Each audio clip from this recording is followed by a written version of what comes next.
Hi everyone, welcome to a special episode of Technically. Why I say special? Because we are joined by Tongayi Choto, the co-founder of AfriBlocks. I'm guessing you read the article yesterday. They have been selected to be part of Techstars 2021 Seattle Cohort, which is probably a first for Zim, definitely a first for Zim, and a rarity for Africa. So I'm gonna let the man. Oh, sorry, as I've forgotten, my partner in crime, Edwin Jabuka, is here. Um, so you know him, media guy at Techs and does all the fancy stuff on the site. So I'll let Tonga introduce himself and then we'll get into it. Hello. Thanks for having me. My name is Tongayi Choto. I'm the co-founder and CEO of AfriBlocks, so COM, based in Harare, Zimbabwe, and in Los Angeles, California. AfriBlocks is a Pan-African freelance collaboration platform, and yeah, I guess we can dive into more detail. And this has been an amazing journey for us, and I'm more than happy to share the story with everyone else. Nice.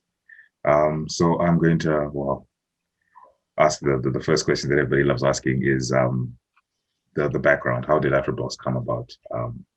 When I looked over the website and the service, I saw that it was you were meeting a real need because freelance employment in Africa is not the most common thing in the world.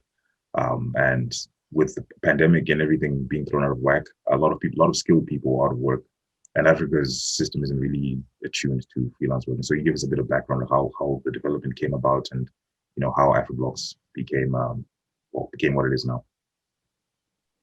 Okay, so a brief about my background. I'm a software developer, and I've been in the financial technology space for the past 6 years now.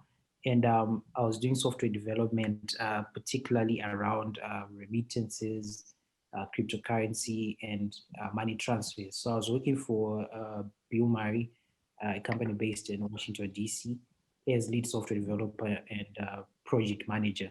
So, during that time, I'll travel a lot, Kenya, Spain, the US, going to conferences, talking about a product. And I would get almost the same reaction, every time I mention that I'm a software developer, at a conference. They'll say, we're actually looking for someone.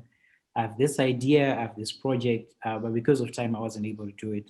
And then, when I'll come back here, I know my peers I went to school with, friends and family and colleagues, and they would say, we've seen you go to this conference. Can you connect me with a job? Which is a natural, reaction for Zimbabweans. So I would say, I'll try and so forth. But then a light bulb came when I realized, I'm turning down jobs because I have no time, but they're amazing people that are way more amazing than I am, that I look up to and get help when I see a bug in my code or something, but they did not have the same opportunities as I did. So I say, no, why not connect these two people, the software developer, the designer, that writer who's looking for a job, with the person that I've connected with when I've gone to Washington D.C., to Austin, Texas, and all these places, and that's really how it started. So the first job was really um, a translation job, and there was someone in Austin, Texas, who needed translated into the local indigenous languages. So the job was done here by some of my friends, and everyone was happy. So I started to just do the same thing over and over again until now. WhatsApp was too small. Then I created, a landing page on over a weekend for people to be able to register as either a freelancer or as either a client. And that kept going on and on until I was not able to handle it on my own, as someone was with a full-time job. So last year in March 2020, that's when I said, let me take the leap and become founder of a startup, which was, quite scary because the job I had, I know I was grateful. Um, so that's how then AfriBlocks really came to be a fully registered company based in Washington D.C. And I reached out to one of my colleagues that I'd worked with previously, who was in Roger Roman, who's based in LA, and he said, what, let's become full time founders. Yeah, that's pretty interesting. That's a pretty interesting history. And I don't know, like for people that might actually not know, is I've been following AfriBlocks for a while. I think from actually 20, was it 2020? I don't know, Tongai, when was it? 2020, Probably 2019? 2019. Probably 2019, where we were just, talking in a WhatsApp group. Yeah. Yeah. So just talking in WhatsApp groups, just seeing what this guy is doing, and once in a while, just taking part in it, just to get experience and a feel for it, and it's been pretty interesting for me as a Zimbabwean as well. But I was really curious about how African businesses, especially the Zimbabwean businesses, I mean, they aren't really fond of taking on freelance workers. They are more used to your traditional hiring for a certain period into a contract. How have you navigated a market that is particularly traditional in ensuring that they can get the best skills? Your university graduates, your college graduates, even though they might not be, even though they might be averse or unfamiliar with like freelance workers or platforms. How have you navigated that?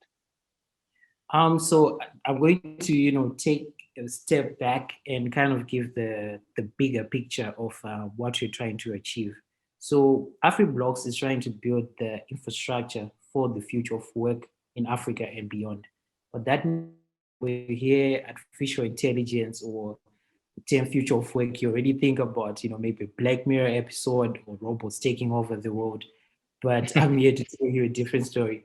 Your new technologies are going to, take jobs, but um, technological advancements are going to also create as many jobs as they kill. So by 2030, there could be a global human talent shortage of about 8.5 million people. So that means these jobs are going to be left unfilled. And the reason would be there won't be people with those skills. So we are in a Mm, space, and 10 years is not like a long time from here. And, we're in a space where, particularly last year when, pre-COVID-19, 33% of the US workforce was already freelancing. And that number is expected to hit 80% by the end of the decade. And where that brings us to now is about Africa. Why is Africa the source of this talent that is going to fill this impending global talent shortage? Africa is home to mm, 1.5 to 1.3 billion people, making it the largest resource of untapped professional talent.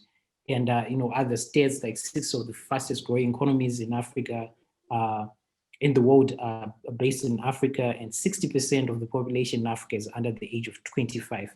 So the problem now is the African freelance economy is fragmented. There are a lot of issues to do with how do you receive payment for someone in South Africa, how do you receive payment for someone in Ghana, how do you provide resources to a freelancer who's in South Africa, who's in Zambia. So all of those things make it difficult to build one platform where a Google or any enterprise company can come and say, what, we're looking for 60 people to work on this project for the next 3 days, and be able to track the hours that are being worked on, be able to track the quality of work, and be able to complete and make a payment to that freelancer who's somewhere in Gweru in Zimbabwe. So what we said is, this is what we try to build. And what I've realized is, because of COVID-19 and this whole remote working from home, people are starting to become um, more inclined and more confident with saying, what, this might actually work for me to get a logo without meeting the designer, which has been an issue on the platform. If someone is Zimbabwean, they'll say, what, I want a logo, and the logo is about 30 USD. Then they want to meet you in town to be able to go through what they need. But this is something that you can literally do online and never meet someone. So it has been a learning curve, but people have really, that COVID-19 is very unfortunate, but that period has made a lot of people, you know, move and shift to working online. I'm sure you've seen more people buying, setting up Wi-Fi as their home, making their homes, their workplaces, buying laptops, and all of that has pointed out to the fact that remote work is the future of work, and people are becoming more comfortable with doing it.